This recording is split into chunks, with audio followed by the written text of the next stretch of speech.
तो आज है 8वें महीने का लास्ट डे और मैं आपको दिखाऊंगी कि मेरा क्या क्या डाइट रूटीन रहा है 8 मंथ में। तो सुबह उठते ही मैंने खाए हैं भिगे हुए बादाम और मुनक्का। और उसके मतलब कि 15 to 20 मिनट्स बाद खाली पेट अनार खाया है, क्योंकि अनार खून में बढ़ोतरी के लिए बहुत अच्छा होता है और मेरे में वैसे भी खून की कमी हो गई थी।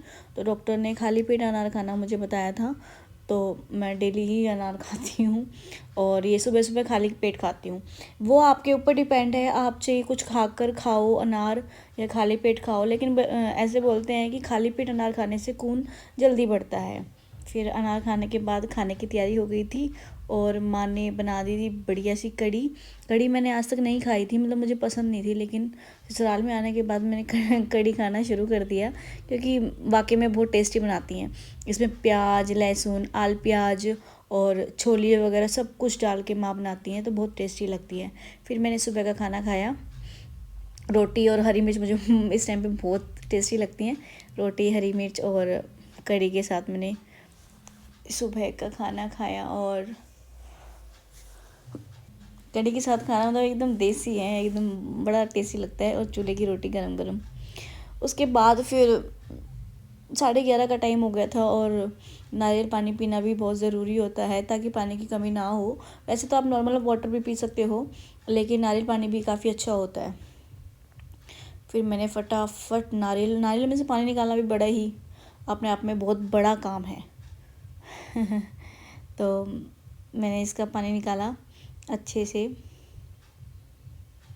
इतना पीने में टाइम नहीं लगता जितना निकालने में लगता है। स्ट्रो थी, लेकिन स्ट्रो में मुझे वैसे पिया नहीं जाता, इसलिए मैं सारा पानी बाहर निकाल लेती हूँ और फिर उसको एक साथ पी लेती हूँ। बहुत टेस्टी लगता है। लेकिन इतना भी अच्छा नहीं लगता, मन ख़राब हो जाता है मेरा नारियल पानी से, लेकिन पानी की कमी ना हो इसलिए पीना पड़ता है। फिर फिर मैंने अपना टेस्ट अच्छा करने के लिए मैंने अपने लिए बनाई सैंडविच, क्योंकि नारियल पानी पीने के बाद 1 घंटे बाद है ना भूख लगने लग जाती है वैसे भी। तो फिर मैंने अपनी सैंडविच बनाई और केसर मिल्क लिया और उसके साथ मैंने सैंडविच खाई आराम से बैठ के। सैंडविच भी मुझे बहुत पसंद है, बहुत ज़्यादा पसंद है मुझे सैंडविच। सैंडविच खा ली थी, फिर हम लोग तिल साफ़ करें, क्योंकि कल से 9 मंथ स्टार्ट हो जाएगा प्रेगनेंसी का। तो बोलते हैं कि तिल खाना अच्छा होता है लेडीज़ के लिए। तो माँ ने फिर मेरे लिए तिल में देसी खांड और थोड़ा सा घी मिला के और इसको ऐसे मिक्सर करके रख दिया था कि डेली 1 कटोरी खा लो, अच्छा होता है ये। उसके बाद फिर मुझे नींद आ रही थी और फिर सोने से पहले मैंने एक बनाना खाया और थोड़े से ग्रैप्स खाए। फ्रूट्स भी खाने बहुत ज़रूरी हैं।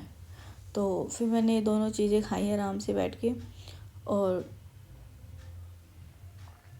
क्योंकि डॉक्टर बोलते हैं कि आपको प्रेगनेंसी में हर 2 घंटे में, हर 1 घंटे में मतलब कुछ कुछ खाते रहो, थोड़ा थोड़ा खाओ लेकिन आप खाते रहो, जिससे बच्चा भी एक्टिव रहे, उसको भी एनर्जी मिलती रहे और आपको भी एक्टिव रहना बहुत ज़रूरी है, जिसके लिए आप मतलब थोड़े थोड़े टाइम में थोड़ा थोड़ा खाते रहो, लेकिन खाना बहुत ज़रूरी है। तो फिर मैंने ग्रैप्स खाए थोड़े से और बनाना खाया। और उसके बाद फिर मेरा पेट है ना बहुत ज़्यादा ओवर हो गया था, मतलब भर गया था। बस फिर मैं सोने के लिए चली गई थी। फिर मेरी नींद पूरी होने के बाद मैं उठी, फिर से मुझे भूख लगी और मेरा पास्ता मतलब स्पाइसी खाने का बहुत ज़्यादा मन था, तो मैंने पास्ता बनाना शुरू कर दिया। उठने के बाद करीब 4 साढ़े 4 बजे का टाइम हो रखा था। मैंने अपने लिए पास्ता बनाया और फिर मेरे से ज़्यादा देर खड़ा नहीं रहा जाता, इसलिए मैं बैठ के सारे काम करती हूँ। वैसे घूम लेती हूँ, लेकिन जब भी कुछ बनाती हूँ तो मैं बैठ के ही बनाती हूँ, इसलिए मैं स्लैब के ऊपर ही चढ़ के बैठ गई थी। और फिर फटाफट से मैंने पास्ता बनाया और मेरा पास्ता बन के रेडी हो गया था, क्योंकि मुझे भूख बहुत तेज़ लग रही थी। पता है प्रेगनेंसी में ना आप जितना खाते हो ना आपको उतनी ही भूख ज़्यादा लगती है, और मुझे तो कुछ ज़्यादा ही लगती है।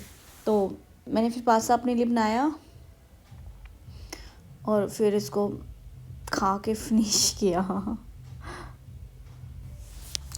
पास्ता खाने के बाद मौसम कुछ ऐसा हो गया था और मतलब हवा चल रही थी। हमारे घर में ही बेलपत्र का पेड़ है, बहुत तेज़ तेज़ हिल रहा था ये, बहुत अच्छी हवा चल रही थी। फिर मैंने अपना इवनिंग वॉक करना शुरू कर दिया। घर में ही जो हमारा गार्डन वाला थोड़ा सा एरिया है ना, वहीं पर ही घूमना शुरू कर दिया था मैंने। क्योंकि प्रेगनेंसी जर्नी में आपको मतलब घूमना बहुत ज़्यादा ज़रूरी है। आपको अपनी सेहत के लिए भी और बच्चे के लिए भी मॉर्निंग वॉक इवनिंग वॉक करनी बहुत ज़्यादा ही ज़रूरी है। क्योंकि अगर आप मतलब घूमोगे नहीं फिरोगे नहीं तो बच्चा भी एक जगह ही रहेगा, वो भी उसकी भी मूवमेंट इतनी ज़्यादा नहीं होगी। इसलिए आपको अपने लिए भी घूमना चाहिए और बच्चे के लिए भी बहुत ज़्यादा लाभदायक होता है घूमना। तो जो भी डॉक्टर हैं, हर एक डॉक्टर इसको मतलब प्रेफर करता है कि आप घूमो, और वॉक तो बहुत ज़्यादा ज़रूरी होती है। हाँ, इससे बच्चे को भी मूवमेंट मिलती है और उसको स्पेस भी मिलता है। आप घूमते हो तो, क्योंकि सारा दिन बैठे बैठे रहने से, लेटे रहने से आपको भी दिक्कत होती है और बेबी को भी दिक्कत होती है। इसलिए वॉक बहुत ज़्यादा ज़रूरी है। फिर रात हो गई थी और डिनर की तैयारी हो गई थी, लेकिन मुझे कुछ खाना अच्छा नहीं लग रहा था। इसलिए मैंने अचार लिया, पराठे बनाए और केसर वाला मिल्क लेके, और रात को भूख लगती है ना तो 2 केले लेके आ गई थी। और स्वीट्स में रसगुल्ले और नमकीन मुझे बहुत ज़्यादा पसंद है। तो बस फिर मैंने डिनर करा और यही था मेरा डाइट रूटीन जो मैंने पूरा 8 मंथ ऑफ प्रेगनेंसी में फ़ॉलो किया है। तो आप भी इसको फॉलो कर सकते हो। हेल्दी डाइट लो, हेल्दी खाओ, बाहर के खाने से बचो, बाहर का ज़्यादा मत खाओ। मैं नहीं खाती बिल्कुल भी, पहले बहुत खाती। Okay bye, please like share and subscribe my channel.